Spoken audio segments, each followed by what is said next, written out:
Na semana que passou, o ministro Flávio Dino foi destaque no noticiário ao bloquear a distribuição de emendas impositivas, até que sejam estabelecidas regras de transparência de valores e destino das verbas.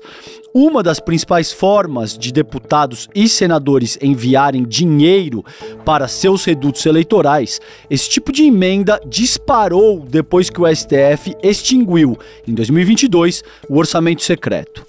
Porém, como se vê, a extinção foi apenas em teoria, pois, na prática, o orçamento secreto continua vivo na forma dessas tais emendas impositivas e com a mesma falta de transparência. O presidente Lula entrou no debate. Para ele, o governo compromete muito do orçamento com o que chamou de emendas sem critério. Será que isso agora vai mudar? Como funcionam as novas regras impostas por Dino e mantidas pelo STF na sexta? Teremos mais clareza de como e onde os parlamentares aplicam os recursos públicos?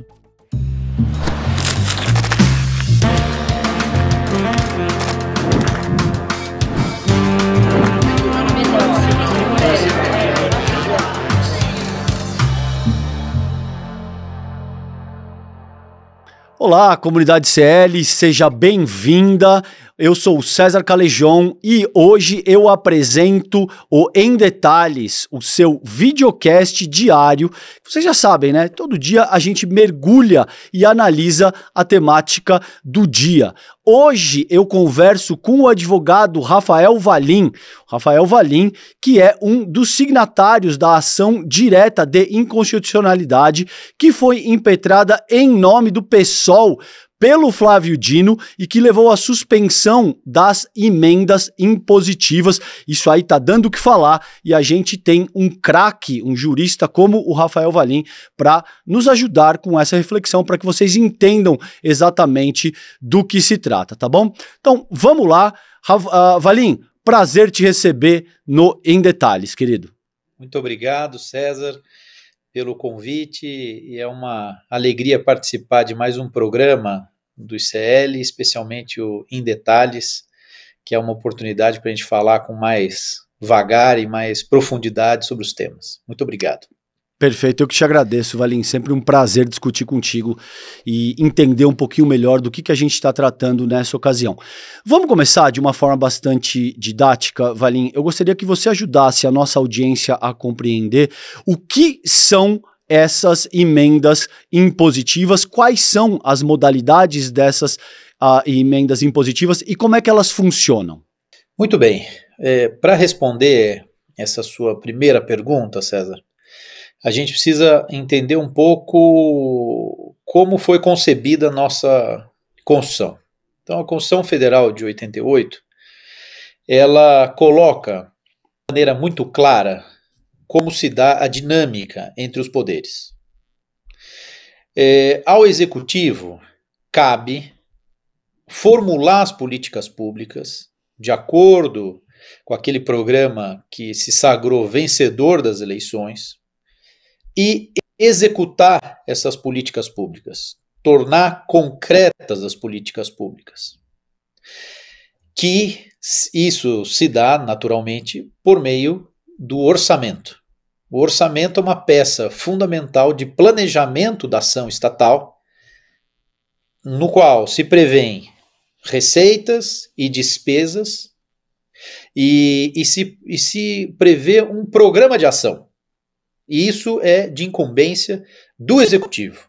Ao Legislativo cumpre controlar e aprovar essa peça.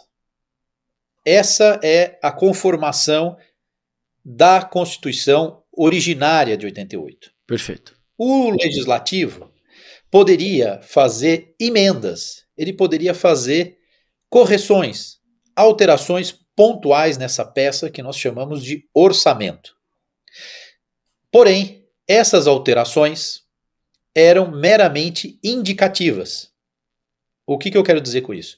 Não eram de execução obrigatória. Então, os deputados e senadores poderiam fazer alterações no orçamento de modo a... Isso, veja, isso é um avanço democrático. Uhum. Tá? Não é a prioristicamente ruim emenda parlamentar. Certo. E se a gente compara com o regime anterior da Constituição da ditadura, era praticamente inexistente a emenda parlamentar. Tá? Então ela foi ressuscitada na Constituição de 88 justamente como um avanço democrático. É importante que se diga isso. Perfeito. O problema é que, em 2015, começam a surgir sucessivas emendas constitucionais, ou seja, foram fazendo reformas na Constituição. E quem fez a primeira reforma constitucional a respeito de emendas parlamentares? Um deputado muito conhecido de todos, que se chama Eduardo Cunha. E o que se dava nesse ano de 2015? Era um período de extrema debilidade institucional. Recordemos, era o período do segundo mandato, do curto segundo mandato da presidenta Dilma, porque logo em 2016 ela seria golpeada, né, por meio de uma fraude chamada de impeachment, mas que não tinha nada de impeachment, foi um golpe de Estado. Perfeito. E então o Eduardo Cunha aproveita aquele momento de debilidade institucional e inocula esse veneno na Constituição. E qual foi o veneno? Se transformou o que era indicativo em impositivo. O que significa impositivo? É algo mandatório, algo obrigatório. Então, aquelas emendas que o executivo poderia executar ou não, de acordo com os seus critérios de conveniência e oportunidade, se converteram em emendas de execução obrigatória. E esse foi o problema. Por quê? Isso gerou um problema. Porque isso promove um profundo desarranjo institucional. Aquele modelo da Constituição original, de 88, foi completamente corrompido. Porque até 2015 vigorava o que a gente chamava de um presidencialismo de coalizão. Que muitos, sobretudo os jornalistas, ficam falando, é a política do toma lá da cá. Não tem nada a ver de política do toma lá da cá. Foi um modelo concebido pela Constituição, em que o presidente teria o completo domínio do orçamento e os parlamentares teriam de dialogar com o executivo e teriam de fazer esse exercício de, olha, eu vou te apoiar aqui num projeto e você libera dinheiro para minha emenda. Eu vou te apoiar. Enfim, esse foi o modelo, essa foi a dinâmica, que é justamente a dinâmica do presidencialismo de coalizão, que foi morto em 2015.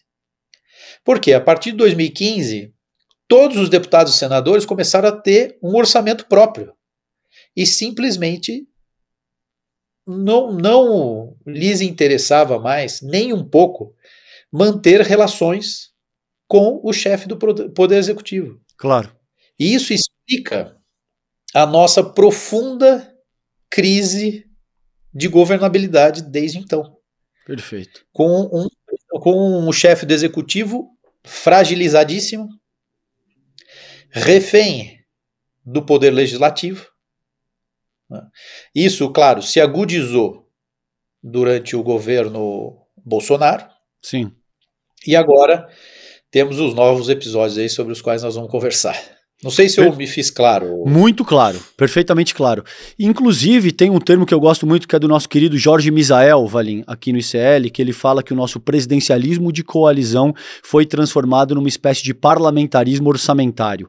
E eu acho que isso dá conta de sintetizar de uma forma bastante adequada isso que você está propondo aí e o quão refém, de fato, o governo federal se torna dessa estrutura, o que, em última análise, pelo menos como eu entendo, é extremamente complicado, porque um político como o Lula, que teve 60 milhões de votos, acaba tendo que se submeter muitas vezes ao desígnio de uma figura como o Arthur Lira, que é um político que teve 214 mil votos, né? Então, aí avançando um pouco mais nessa escala do tempo, você muito bem colocou, o bolsonarismo catalisou ainda mais esse processo que começa ali com o Eduardo Cunha. Sim. E aí, recentemente agora, nos últimos dias, na última semana, a gente teve o Flávio Dino no STF, colocando um freio nisso, de alguma forma, suspendendo a execução dessas medidas impositivas, dessas emendas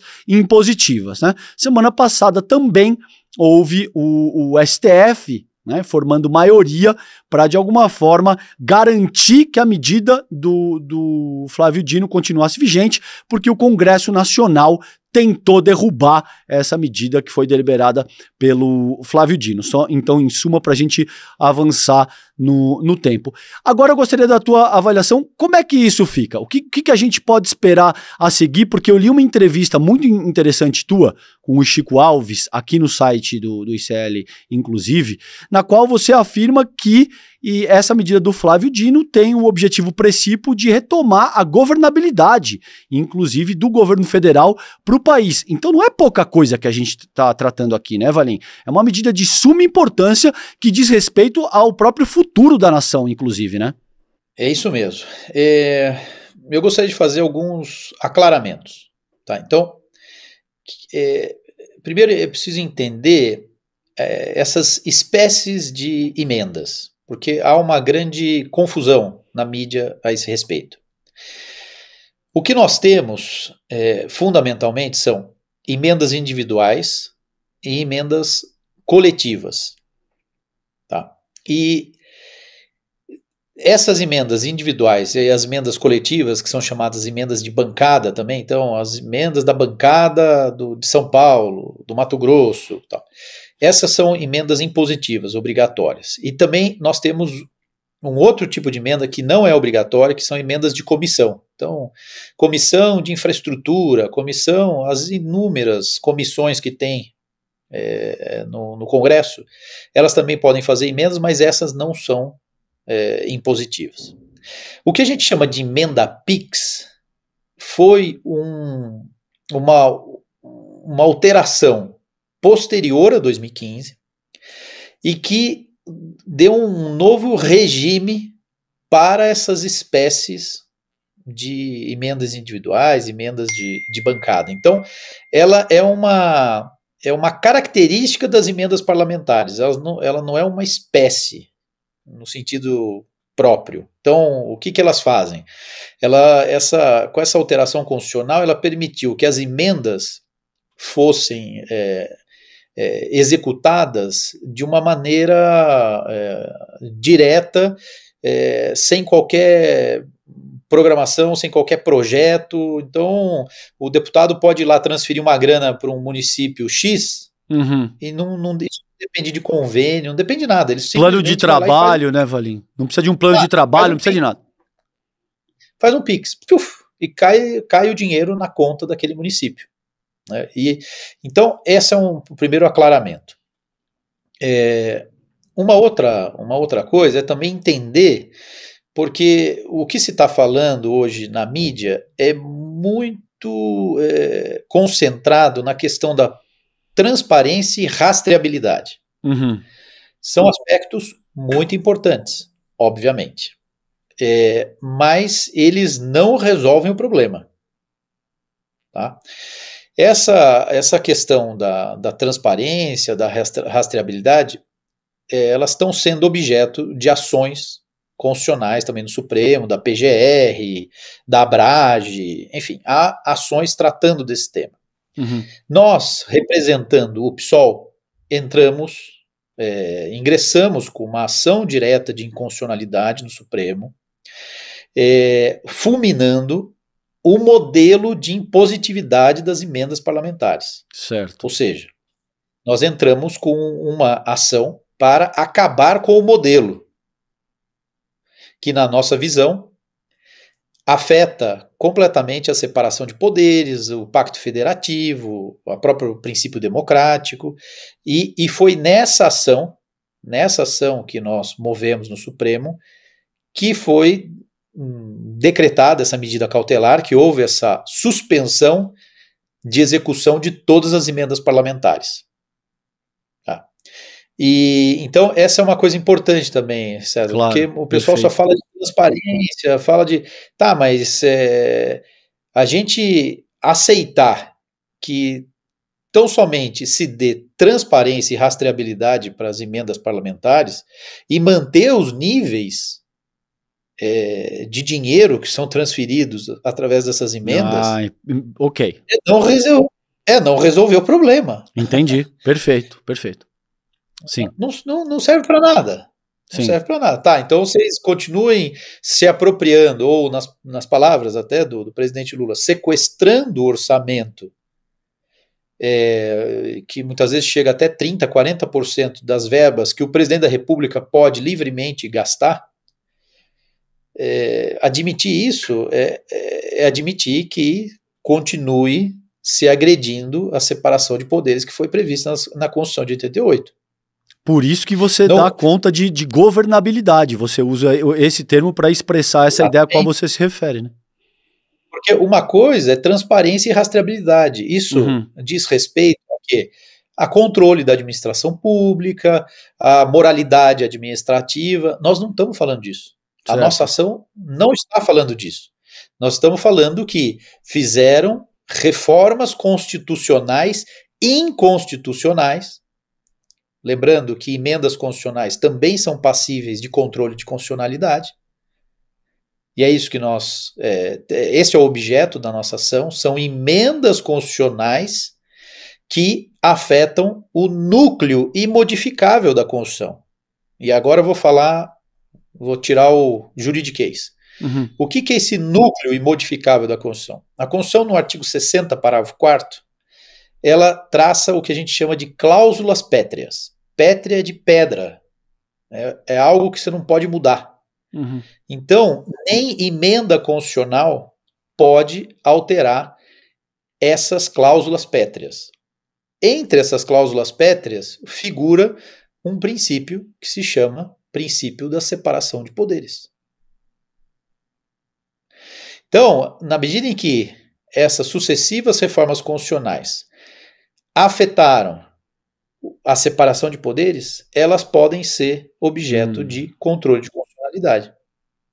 Tá? E é disso que nós estamos tratando. Por isso que nós falamos em governabilidade. Tá. Porque a gente falar que vamos dar transparência para essas emendas, tá? Não vai melhorar nada a governabilidade no país, não vai restaurar a governabilidade do país. Só vamos ter essa mesma farra que nós temos hoje, só que com transparência. O que seria até mais cínico ainda. Seria continuar essa farra com transparência. Aí realmente acabou até a vergonha, né, de fazer isso. Então, esse é um ponto importante também de ser compreendido. Tá? Perfeito, querido, porque isso também denota a complexidade da questão e eu acho que essa tua explanação resolve, coloca um ponto em termos bastante claros, isso que você acabou de dizer. Agora, Valim, eu também acho importante, e aí eu proponho um exercício prático aqui pra gente, para ajudar a nossa audiência a entender o quão deletério esse processo é hoje no chão, no dia a dia das pessoas, porque com base nesse tipo de emenda impositiva, a gente teve, por exemplo, cidades, municípios pequenos que tinham ali, talvez, não sei, de cabeça mais 15, 20 mil pessoas, extraindo dente na ordem de recursos que remetiam a milhões de reais. Que o cálculo que foi feito, por exemplo, é que se aquele volume tivesse certo, basicamente todo mundo tinha que ter retirado todos os dentes da boca em um determinado município, né? Então acho que tem essa dimensão aí em termos de formulação de políticas públicas, que quando a gente tem esse atual modelo funcionando, tudo isso fica muito comprometido, né, Valim? Claro. É claro que quando a gente generaliza, sempre a gente comete injustiças, né? Claro que há emendas parlamentares que são utilizadas de maneira devida, enfim, e só fazendo essa ressalva, o fato é que se avolumam e se multiplicam as denúncias de mau uso desses recursos das emendas parlamentares, isso é certo. Perfeito. Né? Então, e a gente faz até a gente compila faz um apanhado dessas notícias na petição inicial da nossa ação direta de inconstitucionalidade, a demonstrar que não só no plano abstrato, quando a gente fala de separação de poderes, há uma evidente inconstitucionalidade, mas desde 2005, assistindo ao funcionamento, ou seja, no plano pragmático dessas emendas constitucionais, se evidencia com maior força a inconstitucionalidade desses dispositivos, a inconstitucionalidade dessas reformas, porque são muitos os casos que denotam essa falta de controle, esse uso, esse mau uso do dinheiro público. Então, respondendo à sua pergunta, o que as pessoas precisam entender é que essa fragmentação do orçamento, essa atomização do orçamento, cada deputado colocando dinheiro na sua própria base eleitoral de maneira completamente arbitrária, isso prejudica, em última análise, nós contribuintes, né? Porque esse uso arbitrário, sem planejamento, é sinônimo de dinheiro desperdiçado. Então, tudo que a gente, com o nosso suor, tem um esforço enorme para ganhar e pagar os tributos para o Estado, isso daí é completamente mal utilizado, porque um Estado que funciona, um Estado que opera bem, é um Estado marcado pela ideia de planejamento, que é o que a gente fala de o que é política pública. É o exercício planejado das funções públicas. Então, por que hoje a gente não vê mais grandes projetos de infraestrutura, a gente não vê mais grandes ativos sendo construídos e sendo pensados no Brasil? Por que a gente não vê mais uma perspectiva nacional de desenvolvimento? A Constituição, no artigo 3º, fala que um dos objetivos, ou os objetivos fundamentais da República são desenvolvimento nacional, redução das desigualdades sociais e regionais. Com essa fragmentação, em que os deputados viram vereadores federais, perfeito, a gente jamais vai conseguir ter uma visão de país para reduzir desigualdade regional, ter desenvolvimento nacional. Esqueça, isso fica completamente inviabilizado. Perfeito. E aí tem mais duas coisinhas que eu quero ver contigo antes da gente encerrar, Valim. Uma delas é um tema relativamente doloroso, porque você, além de ser advogado, você é um grande pensador, um intelectual, um cara que fomenta o pensamento crítico na esquerda, e infelizmente nesse caso, a gente viu parlamentares de esquerda, Valim, votando contra, por exemplo, essa medida do Flávio Dino, votando por derrubar de fato a suspensão que o Flávio Dino estabeleceu. Como é que você explica isso? Eu gostaria de te ouvir, acho que explicar é muito difícil, eu estaria pedindo demais, mas eu gostaria de uma reflexão tua, porque com frequência no campo progressista, a gente aponta o fisiologismo do centrão, que o centrão atua como parasita e tal. Num momento derradeiro como esse, a gente vê uma ampla parcela do campo progressista votando alinhado com esses interesses. Eu gostaria de uma reflexão tua acerca dessa provocação, por favor, querido. Veja, César, como você disse, eu não quero superdimensionar o assunto, porque parece que, porque eu fui um dos subscritores da ação, parece que o que eu fiz é o mais importante, mas sem qualquer, vaidade, nada disso. Essa ação enfrenta o problema mais central do país. E se você me perguntar qual o problema hoje do país que precisa ser superado para a gente ter alguma chance de avançar, em termos democráticos, em termos civilizatórios, é esse tema das emendas parlamentares. Sem essa disfunção corrigida, nós não temos nem condição de possibilidade de avançar em alguma coisa. Então, esse é o ponto número 1. Né? Agora, isso que você me chama a atenção. Eu vi ontem né, naquele recurso das mesas da Câmara, do Senado, as assinaturas dos líderes. Né? Veja, aqui a gente está tratando de um assunto muito complexo e que envolve muito dinheiro, muitos interesses. Tá? Então, você pode imaginar também a dose de coragem que não só nós, advogados que subscrevemos essa ação, mas especialmente o PSOL, que eu acho que a gente precisa louvar, porque não é fácil para um partido mover essa ação e fazer esse movimento, né? Porque muitos ali no PSOL têm mandato, e mesmo tendo mandato, falaram, não, eu não concordo com o modelo. Então essa é uma esquerda que a gente quer, que a gente deve valorizar. Agora, se outros elementos da esquerda querem fazer prevalecer os próprios interesses em detrimento dos interesses nacionais, eu só tenho que lamentar isso. Enfim, o que eu vou fazer? Isso sempre vai existir também, lamentavelmente. Claro, mas tá aí o teu posicionamento direto, franco, é isso.